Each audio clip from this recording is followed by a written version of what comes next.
미가야 선지자가 말씀대로 한 것은 특별한 게 아닙니다. 당연한 겁니다.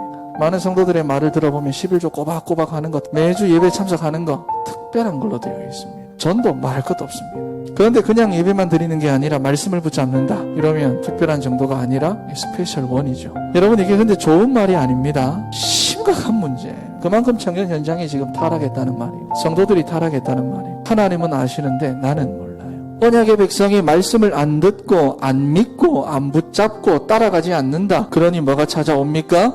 당연한 문제가 찾아오는 겁니다. 미드아웃. 하나님 없는 삶, 하나님을 떠난 삶 살게 됩니다. 내가 하나님의 말씀을 떠나 살면 내 영육간이 죽어가는데 아는데 못 막습니다. 그걸 뭐라고 하느냐? 무능이라고 합니다. 여러분, 그러니 어떻게 됐느냐? 자꾸만 틀린 진단을 내립니다. 틀린 결론을 내립니다. 틀린 해답을 붙잡습니다. 자, 여러분, 당연한 문제가 왔으면 당연한 해답을 붙잡아야죠. 하나님을 떠난 우리 인생의 당연한 해답은 뭐밖에 없느냐? 예수 그리스도 밖에 없습니다. 현장을 잘 봐야 되고 나를 잘 봐야 돼요. 언약의 백성이 당연한 것을 따라가지 않으면 당연한 문제가 찾아오는데 그 현장을 보지 못하면 틀린 해답 붙잡고 살아갑니다. 하지만 이것을 보면 당연한 해답 붙잡고 갈 수 있습니다. 자, 여러분, 그런데 우리는 이것만 빼고 다 붙잡습니다. 정말로 여기 답이 나야 됩니다. 어느 정도로? 오직이 될 때까지. 자, 여러분, 그렇다면 세상 사람들이 살아가는 방법이 뭘까? 그들에게는 이게 당연한 해답이에요. 하나님을 떠나 있으니까. 창세기 3장. 내가 물질을 중심으로 또 육신적인 것을 중심으로 살아가는 것이 창세기 6장. 뭔가 내가 성취해야 만족합니다. 내가 뭔가 목표한 것을 이루어야 내가 만족합니다. 창세기 11장. 여러분, 그래서 이 세상을 살아가는 모든 사람들이 이 방법대로 방식을 따라갑니다. 한 사람도 예외가 없습니다. 여러분, 그런데 이 결론이 뭐냐? 한마디로 말하면 하나님을 떠난 인생이 살아가는 방법. 나 중심. 네가 하나님을 따라서 살 게 아니라 네가 하나님이 되면 된다. 이게 창세기 3장의 메시지입니다. 지금 세상의 문화가 딱 그 방식이잖아요. 사단이 임금 노릇하는 세상에서 사단이 만들어 놓은 틀 안에서 사단이 만들어 놓은 방법과 그 시스템 그대로 지금 살아가고 있는 겁니다. 이렇게 이대로 가면 어떻게 될까요? 편한 세상, 행복한 세상 올까요? 아닙니다. 결국은 재앙이 옵니다. 그래서 보세요. 에덴에서 쫓겨납니다. 홍수 심판이 났고요. 바벨탑은 무너졌습니다.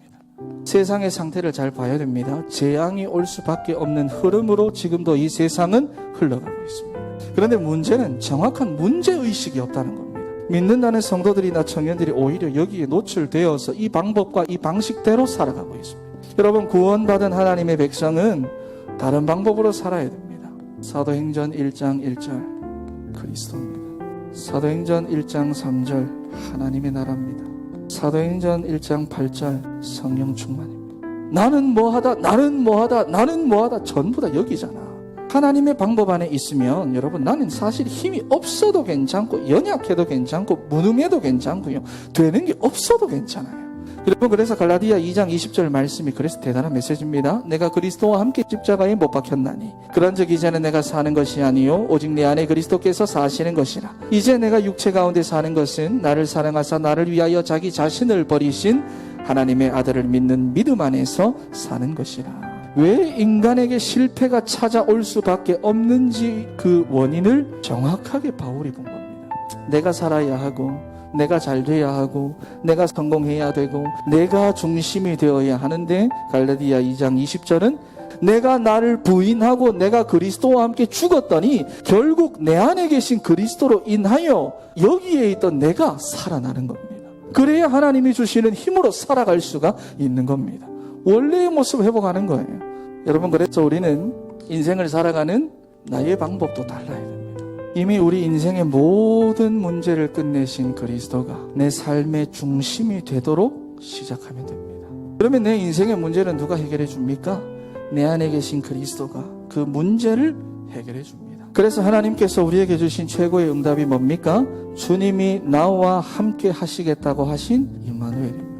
이게 나를 살리는 시작이고 나를 회복시키는 시작이고 나와 함께 하시겠다고 약속하신 그 창조주 하나님을 우린 한 번뿐인 인생, 한 번뿐인 청년의 때에 바라보는 겁니다. 그러면 문제가 와도 괜찮아요. 하나님 함께 하면. 자, 여러분, 그렇다면 우리가 생각해 볼 수가 있습니다. 분명 예수님 다 이루시고 끝내셨다고 하는데 왜 나는 아직도 그럼 힘들고 내 문제는 아직도 이렇게 많고 끝나지가 않을까? 여러분, 내 문제를 완전히 끝내신 주님께서는 내 안에서 일하시죠. 그러니 그분이 내 안에서 모든 일을 처리하시도록 만들면 됩니다. 근데 우린 이것만 안 해요.